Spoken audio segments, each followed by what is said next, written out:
to have a polyamorous relationship. What would your reaction to that be?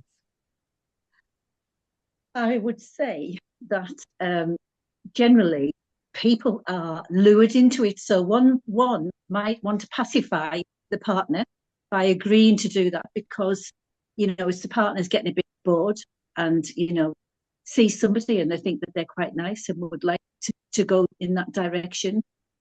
And I just think that you get married and you've taken those vows, and that marriage is for two people. It's not for 10 people, it's for two people. And the fact of the matter is, right, 42% of marriages end in divorce.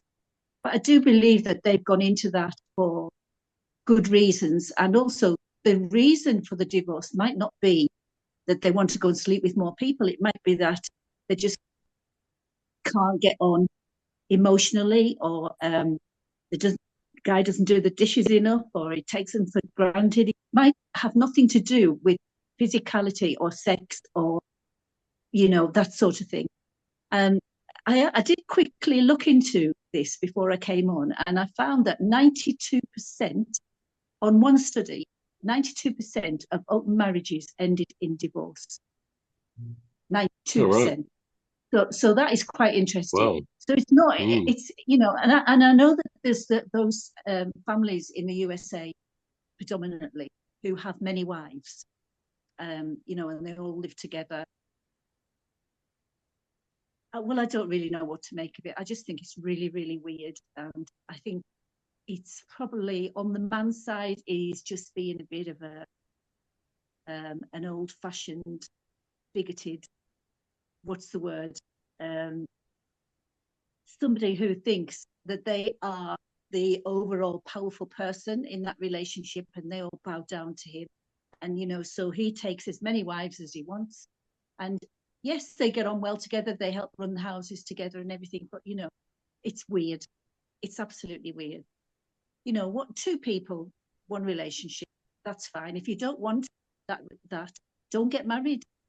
Just go and be single and play the field. Wow. The end. yeah, that's good. Okay, Emmy, what about you? Yeah, can we just welcome Phantom? All Phantom, right. Hello, Phantom. good to see you. Hi, Howdy, Phantom. Hi, everyone. Phantom. Yeah. Can we, bruv, can we get Phantom's opinion first before mine? Well, yes. Would you haven't heard what I've said, presumably, Phantom, have you? Are we talking about open marriages? Yeah. Yeah. I mean, I've just done an introduction, sort of describing what open marriage is by definition, like polyamory, and how couples who want to go in for that, it's where they decide to be very open with each other, have a non-monogamous relationship, but the key is consent of all parties involved, and that those parties they can have multiple partners. They can even fall in love, although initially many of them say, no, that's one thing we won't do, as if they can stop that happening. So then frequently, by all accounts, they reconvene their conditions and say, well, okay, we can fall in love, but make sure we are the prime relationship. So there's also that sort of stuff going into it, but at least honesty is there. There's no chance, if you like, of cheating, as there might be in a regular monogamous marriage.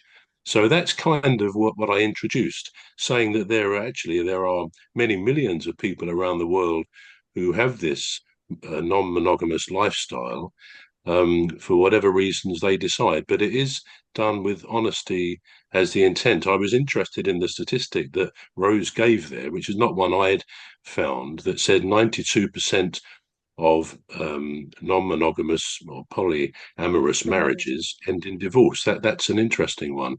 But that's the basis, Phantom. So I said, well, what happens if a friend of yours or a relative came to you and said, I'm in a polyamorous marriage. We actually have multiple partners.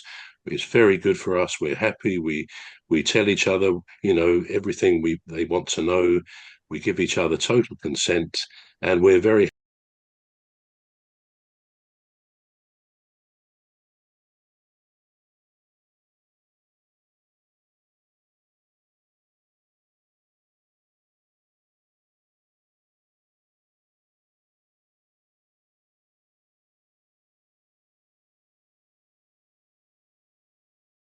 marriage. You know, we actually have multiple partners.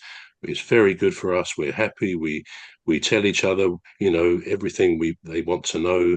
We give each other total consent, and we're very happy. And I wonder how you would react to that. Well, for me, I'm indifferent. I will be indifferent because I feel most of humans generally are in polyamorous marriages because you see people cheating every other day. So why not just get into a partnership that says, hello, I can't live with just you. I want to explore, but I love you so much. I'd rather have someone who tells me, hey, Phantom, I'm crazy about you. I love you, but I don't know how to be faithful. You don't mind me swinging sometimes with other people. I'll actually accept than having to be like, oh no, Phantom, you're the butter of my bread. You're the sugar. Without it, my teeth incomplete. I wouldn't breathe. You are the air I breathe. And the next day, I'm seeing him with Christina Aguilera. So what happened to that love? Do you get? So I think people in polyamorous relationships are actually more honest. At least they are accepting that, hey, I can't be faithful to just one person. I can have Trevor, I can have Emmy. Well, it's not a bad idea. But saying, no, it's just Emmy I want. I really love Emmy a whole lot. I'm crazy about him. I like the way he makes dinner and takes me out. He buys me flowers, right? But I like Trevor.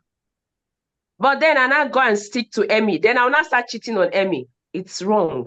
So why not just stick to being polyamorous? Tell Emmy, this is what I like about you. But I like Trevor because he has a good sense of humor. But, you know, I love you because I just love the way you treat me. And everyone gets to live happily ever after. That's what I think. So actually, if not that I'm a Jehovah's Witness, maybe I would have been in an open relationship. But then God does not like this kind of things, Abby. All right, let me leave that. Emmy, Well, let me hear what you have to say.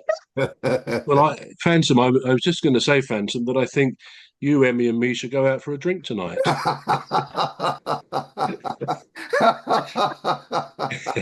Anyway, over to you, Emmy. It's your contribution now. When Phantom said that Trevor has a good sense of humor, I thought, who said I don't have a good sense of humor? You know, I would have been jealous there. But yeah. It's an easy one for me. I'm taking Rosie's side on this. You know, I'm sticking with, you know, the one man, one woman thing, you know, that sort of thing.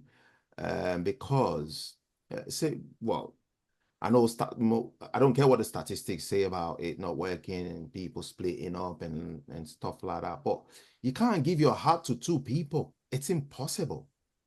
You're gonna love, yeah, you definitely gonna love one than the other. So, you know, this open thing, it doesn't really work. There's always gonna be somebody that has the worst half of it, or that gets the worst half of it. And it's not fair on that person, you know. And like Rose said, people are being lured into it. So it's one person's a fantasy, and then the other one has to go along with it, probably because he or she doesn't want to lose that person.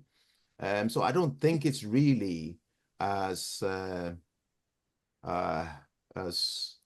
pleasant. Oh, it's not pleasant, but as amicable as it sounds. I think that's the word. It's not amicable at all. You cannot slave for two masters. It's impossible. You cannot give your heart to two people. So that's my take on that. Bro. So should we get Dr. Etim to speak? Gladys? Yes, of course. Welcome, by the way. First of all, let's just welcome her. Thank you. Hello. Well, I was so enjoying the reply. Hi.